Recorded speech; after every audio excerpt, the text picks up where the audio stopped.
Le temps avait passé dans la forêt enchantée où Nico, le petit corrigan de la terre, continuait à veiller sur la nature avec une sagesse accrue et un cœur toujours aussi dévoué.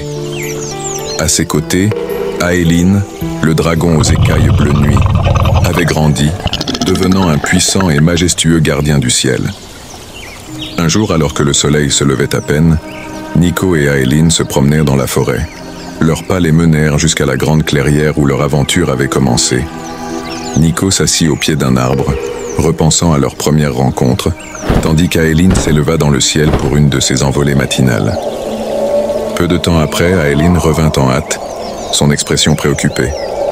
Il se posa lourdement près de Nico, soulevant des nuages de poussière. Nico, il y a quelque chose de très étrange dans la rivière. L'eau est devenue noire et épaisse, et une odeur nauséabonde s'en dégage. Le cœur de Nico se serra. La rivière était la source de vie de la forêt, essentielle pour tous les êtres qui y vivaient, y compris les elfes de l'eau, des créatures délicates et gracieuses qui veillaient sur les eaux claires. « Montre-moi où ça se trouve, Aéline, » répondit Nico en montant sur le dos du dragon. Aéline prit son envol, s'élevant rapidement au-dessus des arbres. La vue de la forêt en contrebas était magnifique, mais en approchant de la rivière, Nico vit de ses propres yeux ce qu'Aéline avait décrit. L'eau autrefois cristalline était maintenant noire et visqueuse, comme si un poison insidieux l'avait envahie. Ils atterrirent près de la rivière, là où la pollution semblait la plus intense. Nico s'agenouilla près de l'eau, examinant la substance noire. Il plongea une main prudente dans l'eau et ressentit une énergie malsaine, malveillante. Cela ne peut signifier qu'une chose, Aéline. Le serpent de terreur est de retour. Aéline grogna doucement.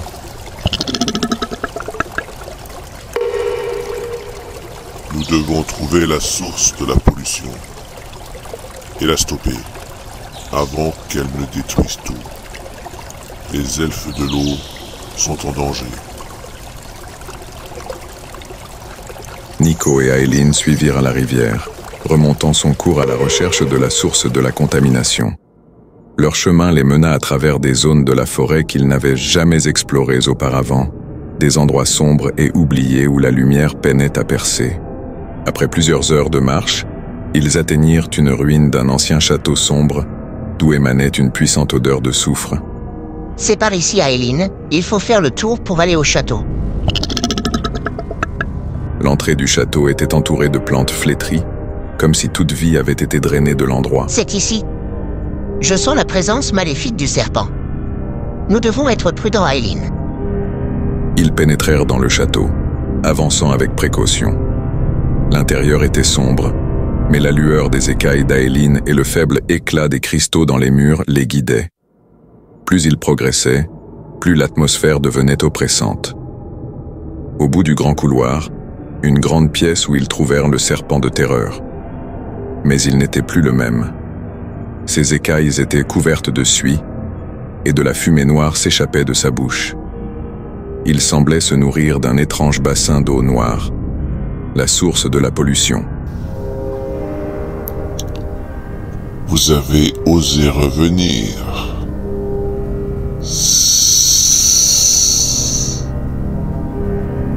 Cette fois,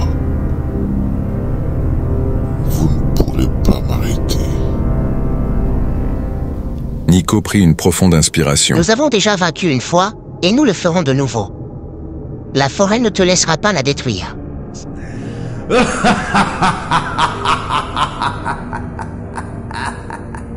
Aéline rugit, et un combat féroce s'engagea.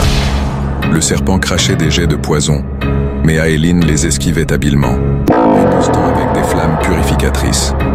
Nico utilisa ses pouvoirs pour invoquer la force de la terre, des racines surgissant pour entraver le serpent.